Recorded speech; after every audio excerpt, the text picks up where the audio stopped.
இலக்கிய நேயர்களுக்கு வணக்கம். நம்ம இலக்கிய சரியில்லை, இன்னைக்கு என்ன சுவாரஸ்யமாக பார்க்க போகிறோன்னா, இந்த எஸ்எஸ்கேவோட சுயரூபத்தை கண்டுபிடிச்சி கண்டிப்பாக இந்த பைரவே வீட்டு விட்டு வெளியே அனுப்பணும்னு நினைக்கிறவங்க மறக்காமல் இந்த வீடியோக்கு லைக் பண்ணுங்கள்.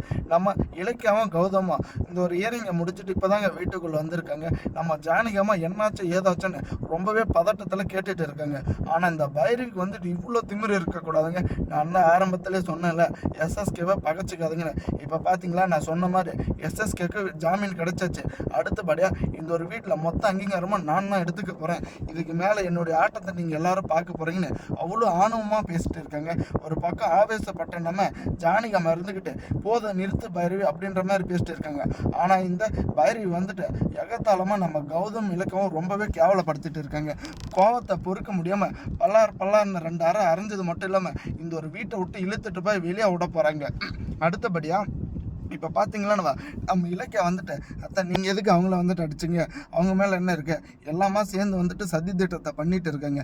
உண்மையிலே வந்துட்டு இந்த எஸ்எஸ்கேவை ஜெயிலுக்குள்ளே தள்ள ரொம்பவே நானும் கௌதமும் போராடணும். ஆனால் அது எல்லாமே வீணாக போச்சு. கடைசி நேரம் வரைக்கும் எதிர்பார்த்தோம், லாயர் வரலை. ஆனால் இப்போ தான் தெரியுது லாயரவே வந்துட்டு இவங்க கடத்தி வச்சுட்டாங்க. நம்ம பக்கம் வாதாட வந்த லாயர் மட்டும் வந்திருந்தவா கண்டிப்பாக நமக்கு தான் வந்துட்டு இந்த ஒரு சப்போர்ட்டு, நமக்கு தான் வந்துட்டு இந்த ஒரு கேஸில் ஜெயிச்சிருப்போம். ஆனால் அது எல்லாமே வந்துட்டு வீணாக போச்சுன்னு ஒரு பக்கம் நம்ம இலக்கியம் ரொம்பவே வருத்தப்படுறாங்க.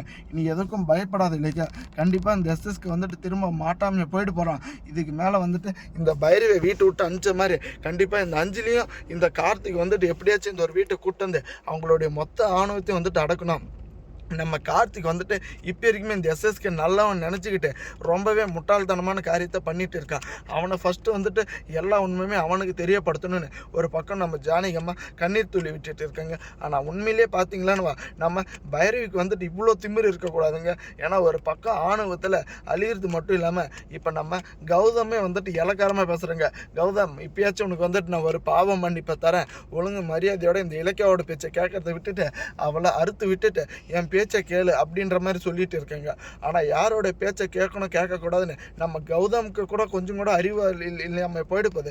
கண்டிப்பாக பார்த்தீங்களான்னு வரப்போகிற எபிசோடில் இந்த ஜானகியம்மா வந்துட்டு இந்த பைரவை வீட்டை விட்டு அனுப்பிச்சது மட்டும் இல்லாமல் அடுத்தபடியே இந்த ஒரு வீட்டில் பயங்கரமான ஒரு ரூல்ஸை எடுத்துகிட்டு இருப்பாருங்க.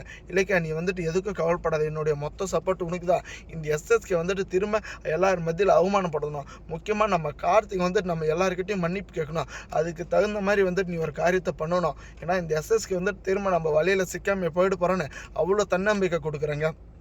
ஆனால் இந்த பைரவி வந்துட்டு வீட்டை விட்டு வெளியே போகும்போது என்னுடைய சுயரூபத்தை நீங்கள் வந்துட்டு தெரிஞ்சுக்காமல் போகிறீங்க. கண்டிப்பாக உங்களை வந்துட்டு நான் உண்டுலன்னு ஆக்க போகிறேன். இதுக்கு மேலே தான் என்னுடைய மொத்த வேஷத்தை நீங்கள் பார்க்க போகிறீங்க அப்படின்ற மாதிரி அவ்வளோ ஆக்ரோஷமாக நம்ம பைரவியும் சொல்லிட்டு போகிறாங்க. தேங்க்ஸ் ஃபார் வாட்சிங். இலக்கிய நேயர்களுக்கு நம்ம சேனலுக்கு புதுசு வந்திருந்தால் சப்ஸ்கிரைப் பண்ணிட்டு பெல் ஐகானில் தட்டு போங்க.